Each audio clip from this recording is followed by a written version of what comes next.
Vamos começar a nossa revisão.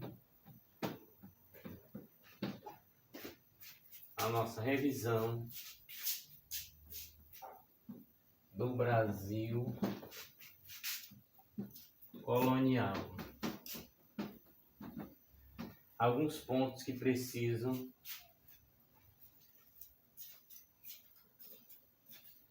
ser acertados.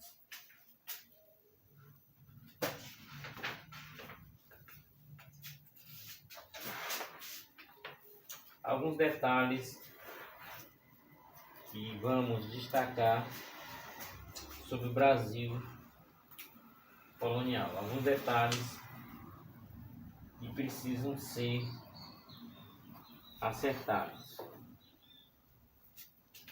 Primeiro, a respeito dos portugueses, falamos muita coisa, destacamos muita coisa sobre os portugueses.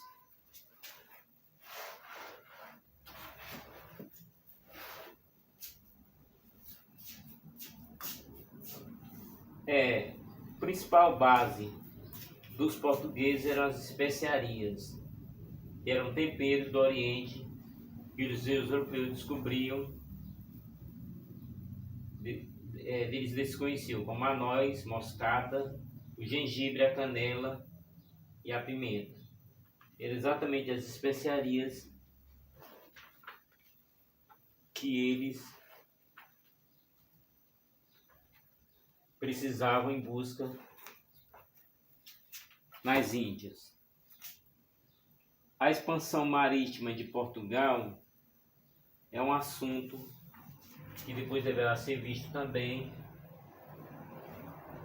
na história geral. Além do Tratado de Tordesilhas, que também foi citado em aulas, a chegada dos portugueses à América. Sabemos que a chegada dos portugueses em 22 de abril de 1500. 22 de abril de 1500.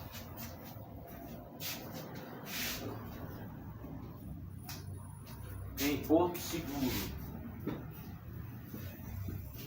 Seguro, na Bahia.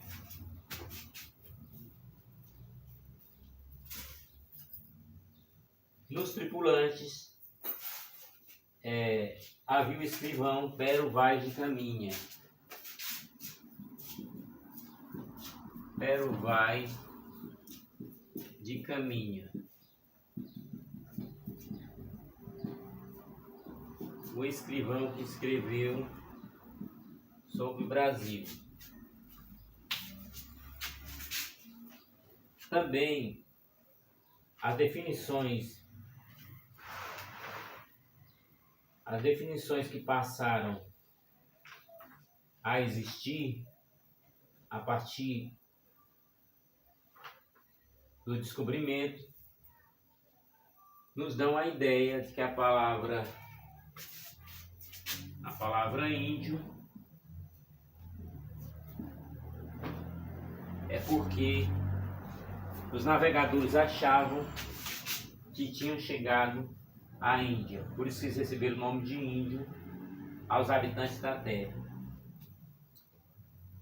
A cronologia de 1500, que também é importante colocarmos na história brasileira,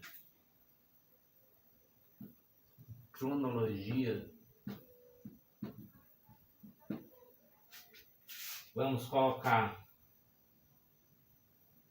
23 de abril, primeiro contato com os índios. Contato com os índios.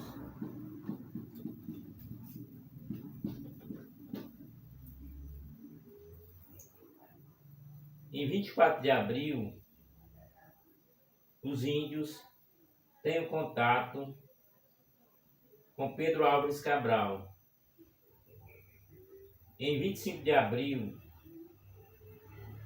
alguns portugueses vão até a praia onde encontram pelo menos 200 indígenas e trocam presentes de pouco valor. Em 26 de abril,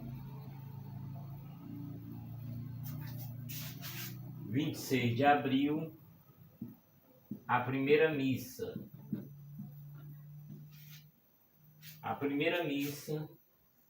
celebrada pelo Frei Henrique de Coimbra. Portanto, a primeira missa celebrada em solo brasileiro em 26 de abril de 1500.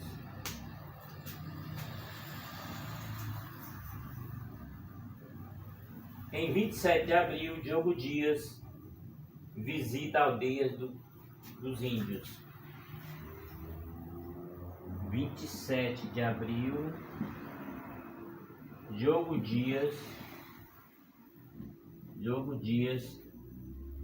visita Tupiniquins.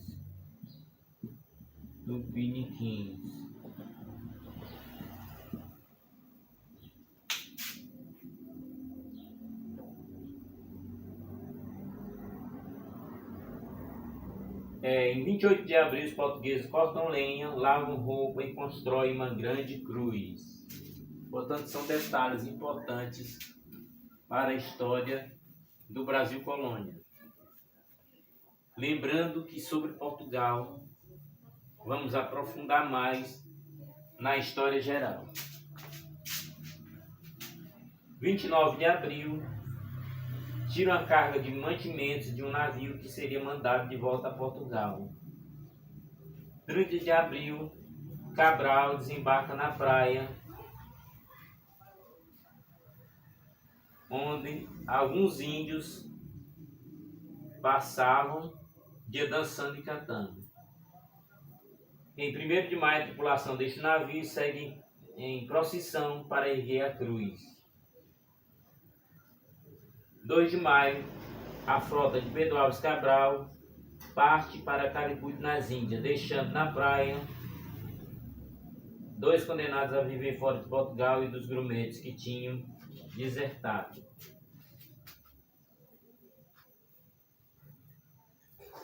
Portanto, alguns detalhes que vamos estar colocando aqui na história do Brasil.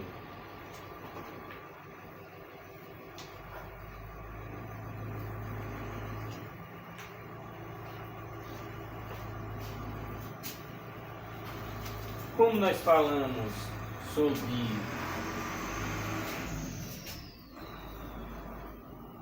inclusive nas aulas passadas falamos sobre os quilombos, então vamos às lutas por independência.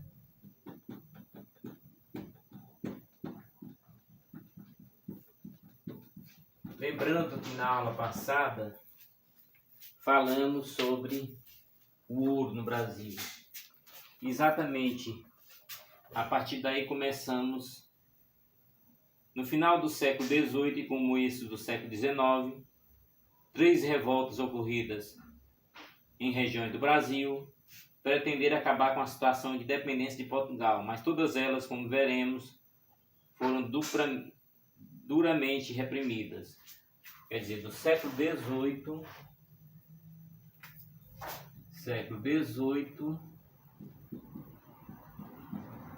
ao século XIX, vamos ter a Inconfidência. A Inconfidência é um ato de traição ou infidelidade contra alguém, especialmente ao rei. Então nós vamos ter a Inconfidência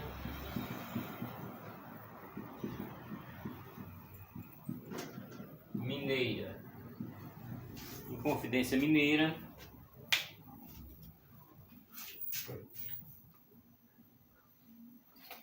Para compreender a Inconfidência Mineira, Já analisamos o sentido de confidente, que é um ato de traição ou infidelidade contra o rei. Por essa razão, os portugueses tratavam aqueles que se revoltavam contra o seu domínio.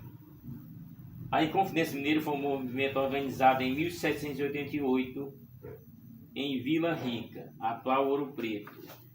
Então, 1788, em Vila Rica, que atualmente se chama Ouro Preto.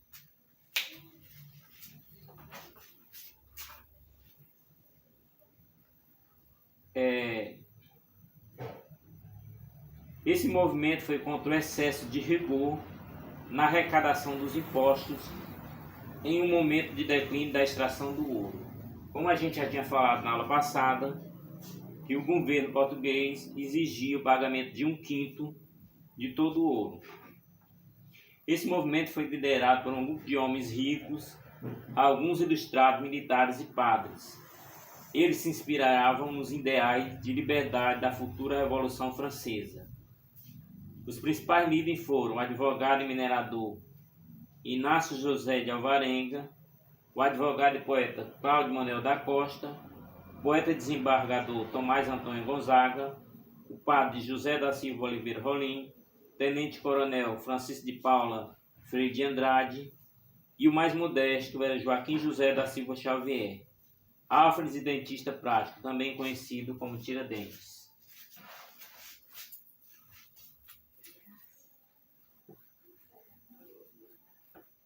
Aqui nós vamos tocar na história de Tiradentes, do qual falamos um pouco na aula passada. Durante as aulas vamos encaixando os conteúdos. Então, Joaquim José da Silva, Joaquim José da Silva Xavier. Exatamente, Tiradentes.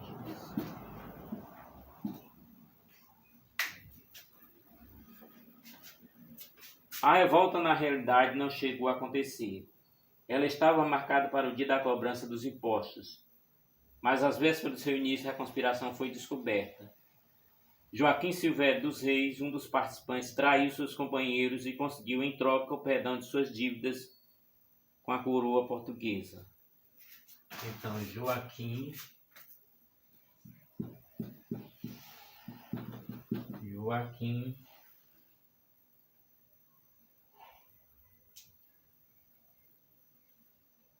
Silvério dos Reis.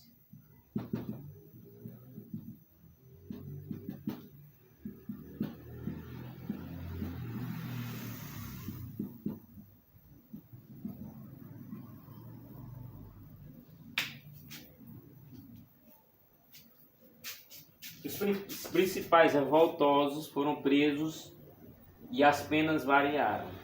Tiveram seus bens confiscados e foram expulsos para a África, com exceção de Tiradentes, que foi enforcado em 21 de abril de 1789. 21 de abril de 1789.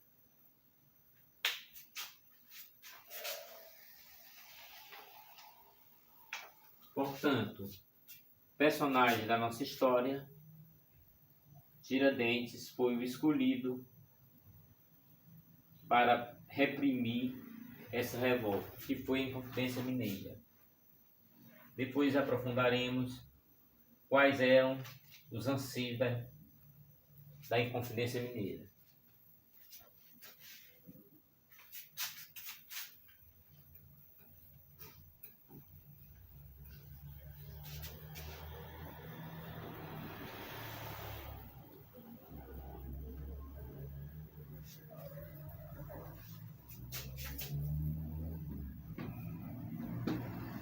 Revolta dos alfaiates.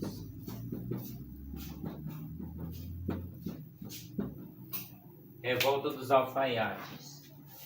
Na Bahia também era grande descontentamento. A população reclamava da falta de alimentos, dos altos preços e dos baixos salários. No dia 12 de agosto de 1798, muitos cartazes foram afixados em Salvador, convocando o povo a aderir à revolução.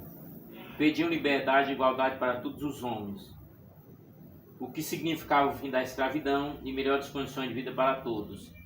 Ao contrário da Inconfidência Mineira, o movimento baiano contou com a adesão de muitas pessoas pobres e sem instrução, como mulatos, negros, libertos e escravos, além de um grande grupo de alfaiates. Daí a origem do nome do movimento. Mas um traidor contou ao governador que liderava o movimento, o que resultou na prisão e expulsão do Brasil de 49 revolucionários e condenação à morte de outros 4. De forma resumida, vamos colocar 12 de agosto de 1798, na Bahia.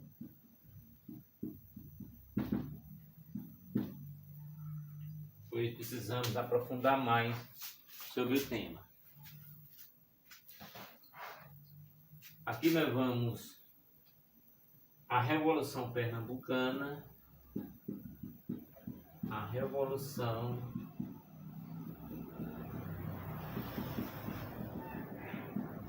Pernambucana de 1817. Mais um pedaço da história para se contar. No começo do século XIX, o Brasil ainda era colônia de Portugal. Em Pernambuco, a situação estava muito difícil, porque a maioria da população não tinha dinheiro para comprar alimentos e roupas. Muitas pessoas achavam que a única solução era a independência do Brasil, com o fim do governo do rei de Portugal. As ideias de revolução espalhavam-se pelas ruas, pelos quartéis e conventos. O governador de Pernambuco soube dos planos e mandou prender os líderes do movimento. Mas os revolucionários venceram as forças do governador e fugiram para o Rio de Janeiro, onde instalaram um governo provisório. Tropas militares enviadas da Bahia organizaram-se para massacrar o movimento. Depois de muita luta, os revolucionários foram derrotados e os principais líderes condenados à morte e executados em Recife, na Bahia.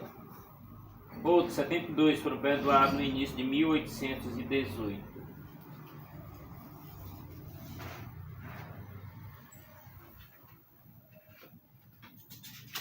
Quer dizer, mais um movimento na tentativa do Brasil tornar-se livre de Portugal.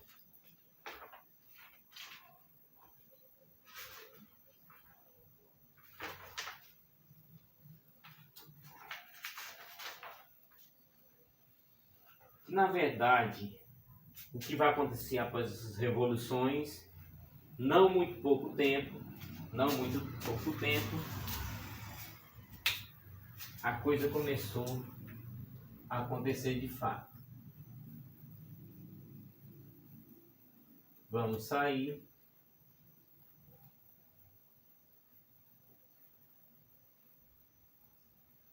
O desenrolar dos fatos e vamos chegar ao que interessa.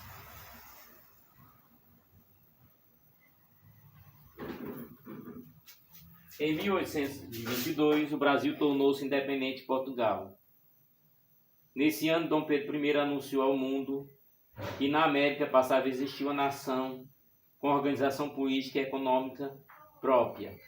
A proclamação da independência, porém, não foi suficiente para assegurar a autonomia desejada.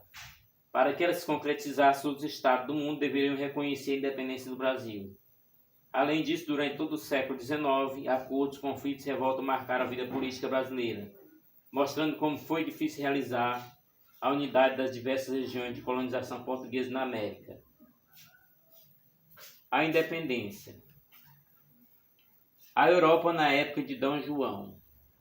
Algumas mudanças antecederam a proclamação da independência do Brasil. A mais importante delas foi a transferência do governo português para o Rio de Janeiro em 1808. 1808, o governo português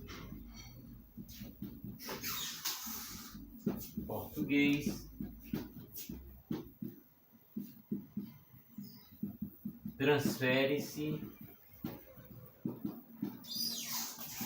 para o Brasil. Precisamos estudar a história para entender por quê, né?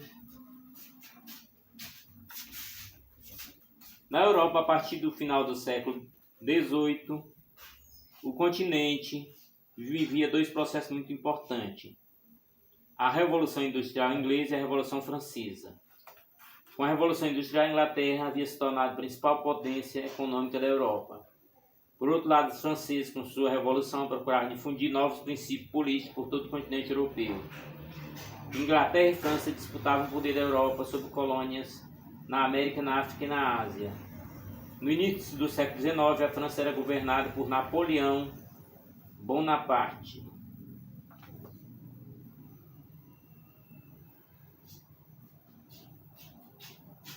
Nessa época, os países da Europa eram obrigados a optar favorável à Inglaterra ou à França. O governo português tentou permanecer neutro no conflito, embora fosse em grande parte economicamente dependente da Inglaterra. Em 1807, Napoleão obrigou o governo português a tomar a decisão. Decretou um bloqueio continental. Então, 1807, Napoleão fez o bloqueio continental. Vamos entender o que fez Portugal. Para impedir a entrada dos produtos da indústria inglesa, o imperador dos franceses exigiu que os portos de Portugal fossem bloqueados. Ao mesmo tempo, os exércitos napoleônicos avançavam pela Península Ibérica. Depunha o rei da Espanha e se dirigia para Portugal. Assim, os governantes portugueses não tiveram escolha. Se não fugisse da Europa, seria deposto pelo exército de Napoleão. Por esse motivo, o regente português Dom João decidiu transferir-se para o Rio de Janeiro, acompanhado de seus ministros de uma numerosa comitiva. Então, a corte portuguesa veio para o Rio de Janeiro. Então, imagine Portugal no Rio de Janeiro.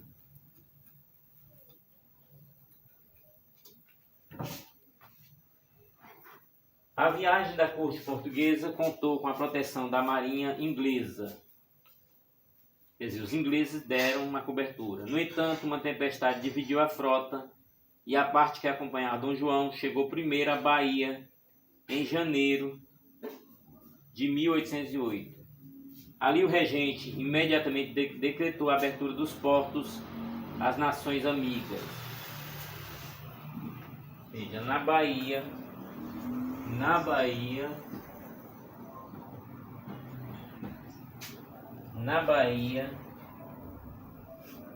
janeiro de 1808.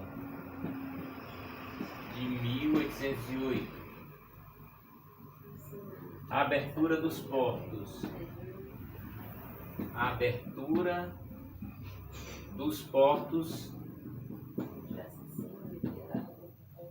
Às nações amigas.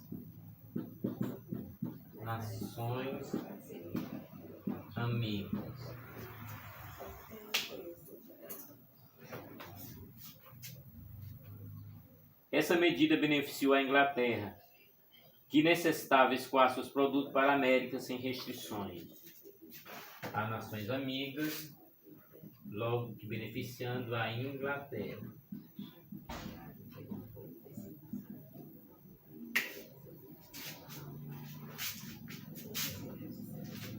Em março, assim que chegou ao Rio de Janeiro, Dom João revogou os decretos que proibiam a instalação de manufaturas nas colônias.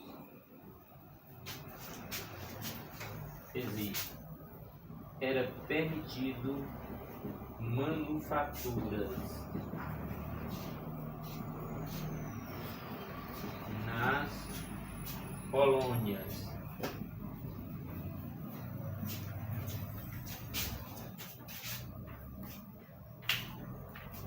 Suspendeu os impostos sobre a matéria-prima. Vamos anotar tudo isso aqui.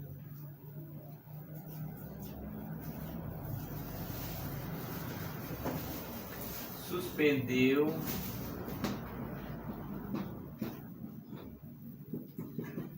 impostos da matéria-prima, né?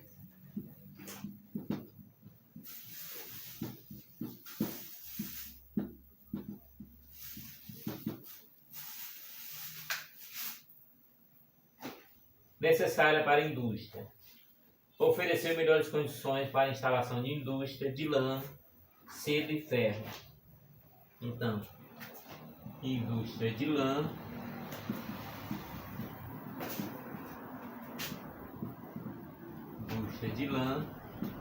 seda e ferro.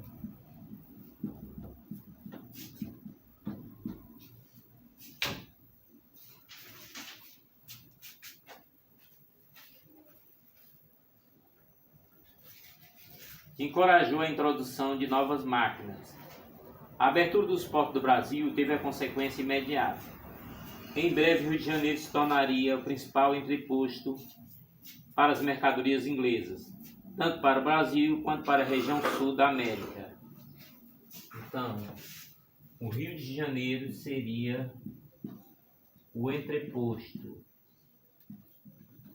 principalmente dos produtos ingleses.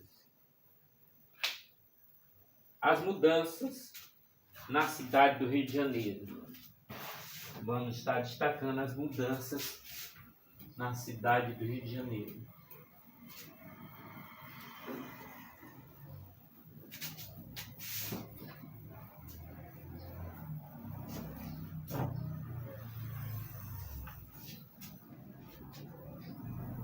A cidade mudou muito com a chegada da corte, que procurava seguir o modelo das cortes europeias. Além dos novos órgãos de governo, várias instituições foram criadas, alterando a vida cultural local. A imprensa régia deu início à publicação do primeiro jornal. Artistas franceses empenharam-se na instalação de uma academia de belas artes e da biblioteca real. Além disso, o governo incentivava a entrada de cientistas, artistas e viajantes. Isso provocou uma grande oferta de novos livros e jornais, lidos avidamente pela população alfabetizada. As novas atividades comerciais da cidade atraíram a população pobre, inclusive negros, escravos ou alforriados. Mas agora eles conviviam com os comerciantes estrangeiros, sobretudo com os integrantes da corte, que mantinham os hábitos da nobreza da Europa. Portanto, a imprensa régia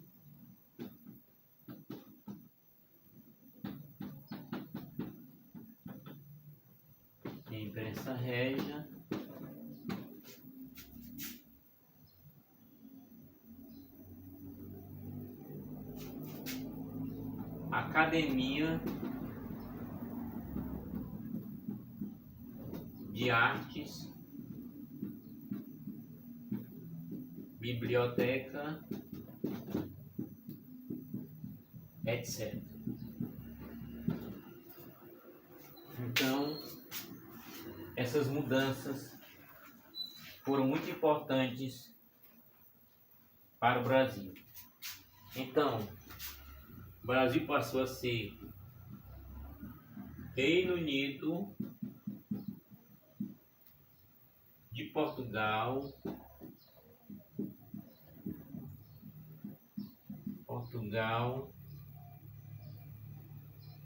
Brasil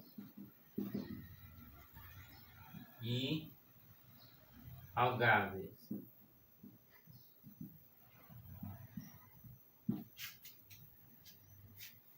Então, o Brasil passou a ser Reino Unido de Portugal e Algarves.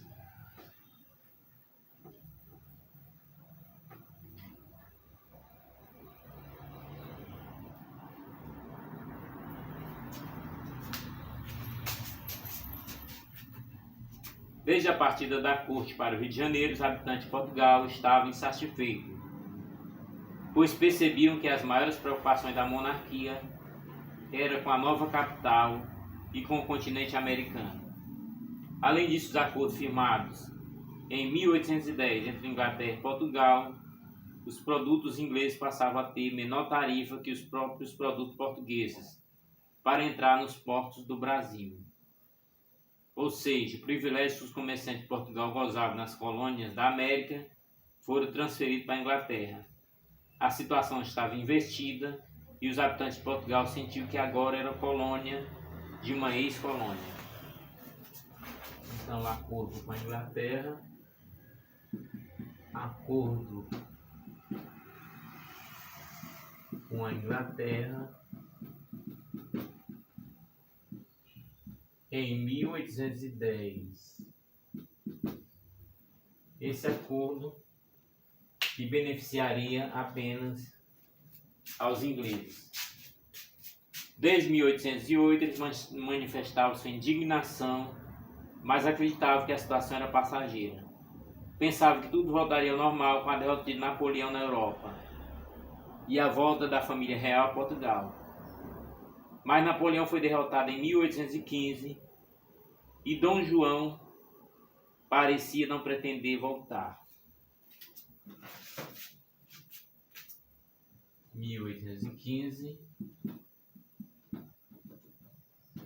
derrota de Napoleão.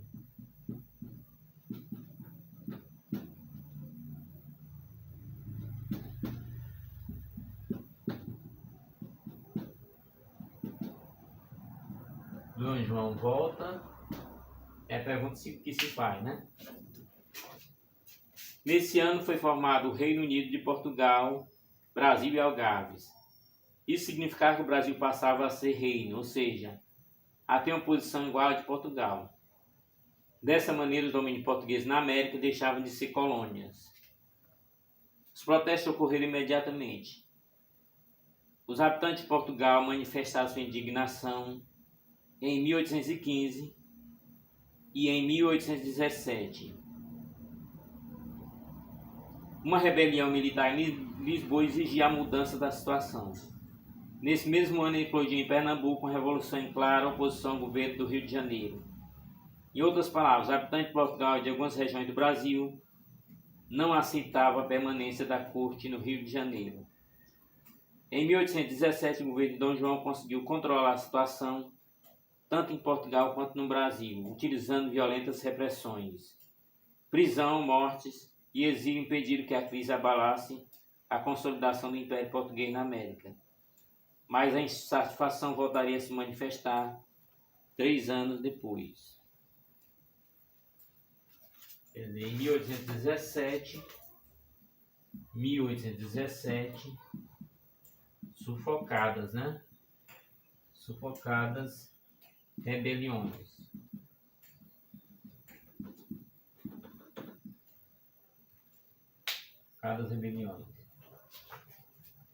Vamos agora à volta de Dom João à Europa. Em agosto de 1820, a revolta recomeçou na cidade do Porto.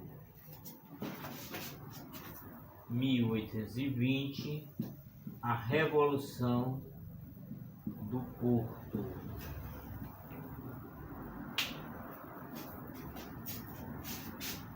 Em agosto de 1820, a revolta recomeça na cidade do Porto, em Portugal. Espalhou-se por todas as províncias do reino.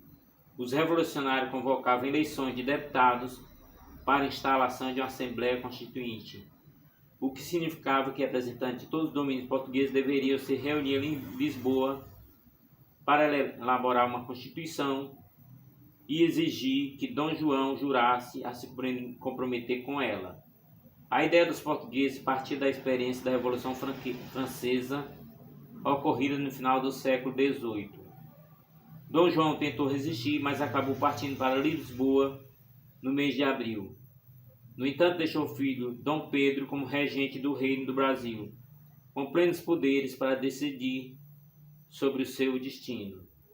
Regente, aquele que exerce poder provisoriamente na ausência do soberano. Portanto, foi em agosto de 1820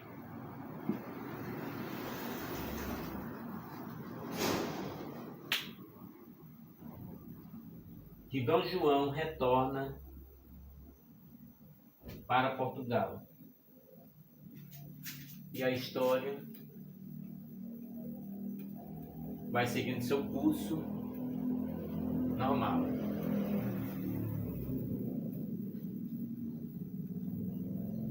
E finalmente o Brasil vai tornar-se livre de Portugal, né?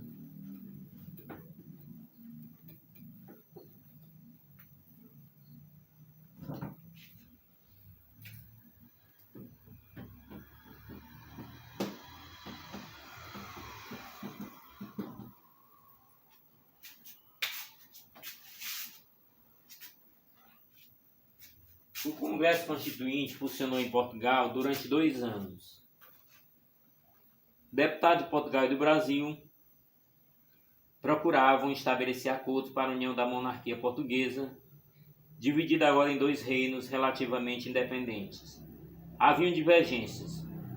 Os representantes de Portugal não aceitavam a existência do Reino do Brasil, nem sua total liberdade de comércio. Os representantes do Brasil não aceitavam a união proposta pelos portugueses, que tentavam preservar seus privilégios na América. Os deputados do Brasil defendiam a autonomia das províncias. Achavam que elas deveriam ter liberdade política, inclusive para o controle de suas atividades econômicas. As cortes portuguesas previram a formação de juntas provinciais de governo, mas decidiram manter o controle militar sobre elas. Isso provocou rebeliões em Pernambuco, na Bahia e no Rio de Janeiro. As divergências explodiram durante o ano de 1822. Desde janeiro, os deputados de Lisboa queriam o fim do Reino do Brasil e exigiram que o príncipe regente Dom Pedro I retornasse a Lisboa imediatamente. Mas Dom Pedro recusou-se a voltar, e os confrontos entre os 2 governos tornou-se irremediável. Como as cortes não aceitavam a posição adotada pelo príncipe, tentaram submetê-lo de toda forma. No Rio de Janeiro, por outro lado, o regente anunciou a convocação de uma Assembleia Constituinte exclusivamente brasileira, para que novas leis fossem aprovadas a partir dos interesses estabelecidos no Brasil. O anúncio da Assembleia Constituinte ocorreu no mês de junho e acelerou o confronto com o governo de Lisboa. As cortes portuguesas não aceitaram a Constituinte brasileira e, como resultado, Dom Pedro rompeu o laço com o governo português. Foi nesse ambiente que ocorreu a proclamação feita por Dom Pedro no dia 7 de setembro de 1822.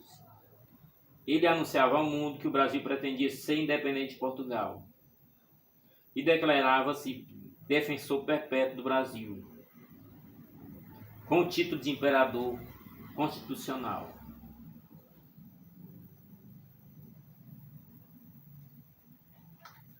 Então, a imagem que mudou as pinturas da época. O momento em que Dom Pedro resolve romper com Portugal. No que ele se baseava, né? Primeiro, defensor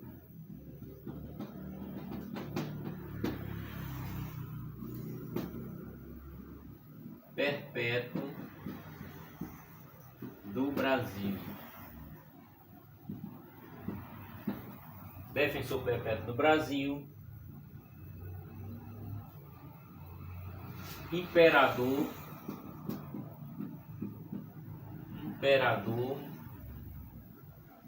constitucional.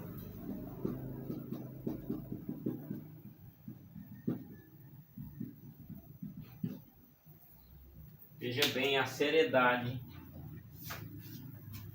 do que foi aprovado. Uma Constituição brasileira, exclusivamente brasileira, com novas leis e com os interesses estabelecidos no Brasil. O anúncio da Assembleia ocorreu em junho, né? A carta em junho foi anunciado em junho.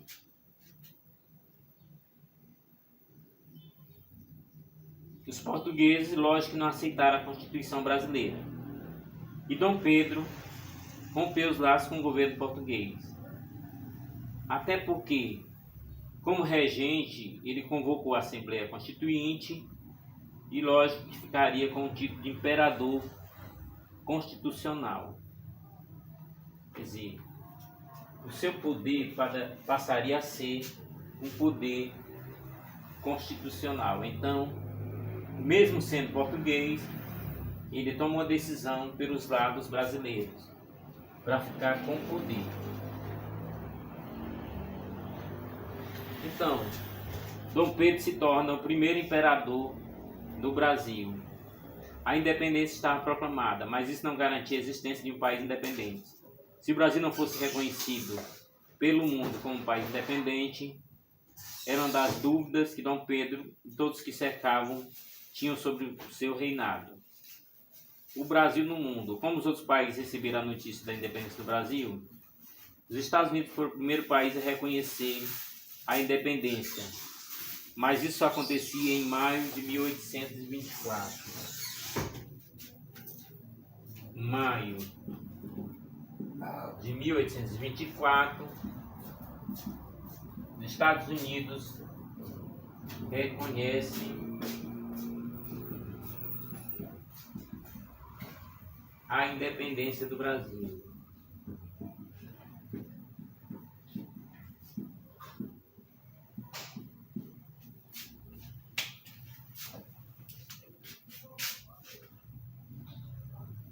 Os Estados Unidos defendiam, então, a não interferência dos europeus no continente americano.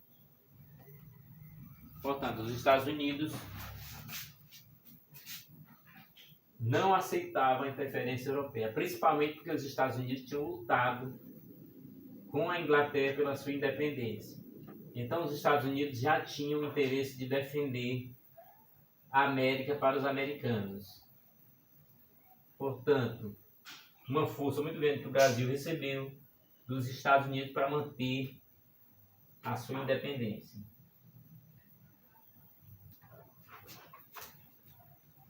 A Inglaterra colaborou muito para o reconhecimento da independência do Brasil no exterior, pressionando os países europeus a apoiar Dom Pedro I e o Brasil Império. Lembrando que a Inglaterra era uma grande potência da época. A Inglaterra também foi outro ponto positivo para a independência do Brasil.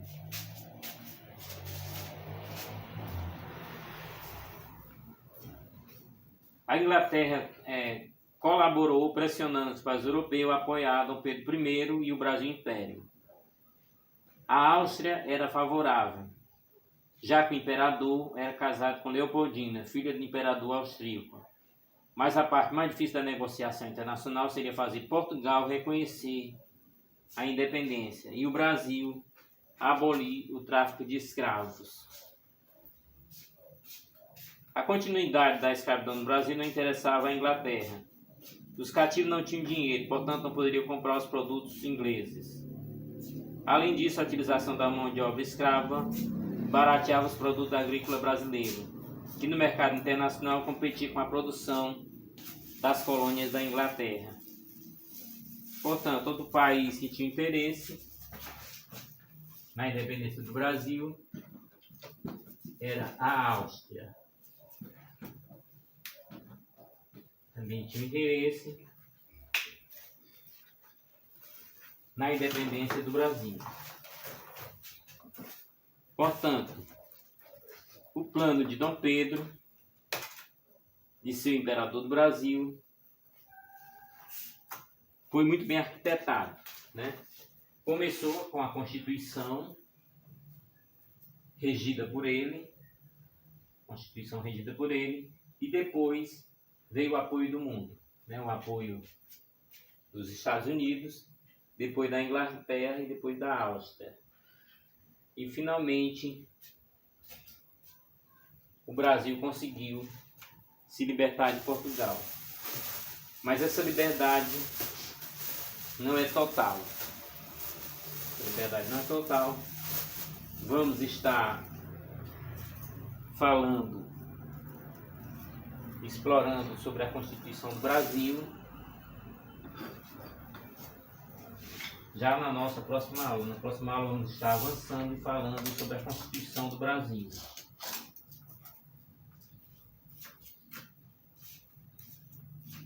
Vamos estar exatamente descrevendo como foi a Constituição do Brasil.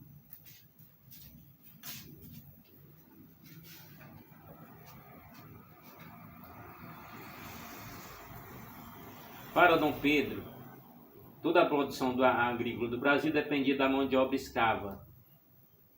A interrupção do tráfico, a extinção da escravidão comprometeria seriamente a economia brasileira. Se Dom Pedro anunciasse qualquer medida nesse sentido, perderia imediatamente o apoio dos proprietários de terra e de escravos do Brasil. Na verdade, o tráfico só foi extinto em 1850. Sentindo-se lesado com a perda de seu domínio, o governo de Portugal só reconhece a independência em 1825. Em 1825,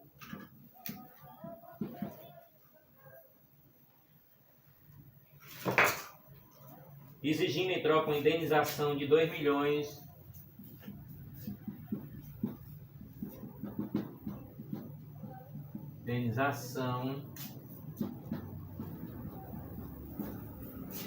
de 2 milhões de libras.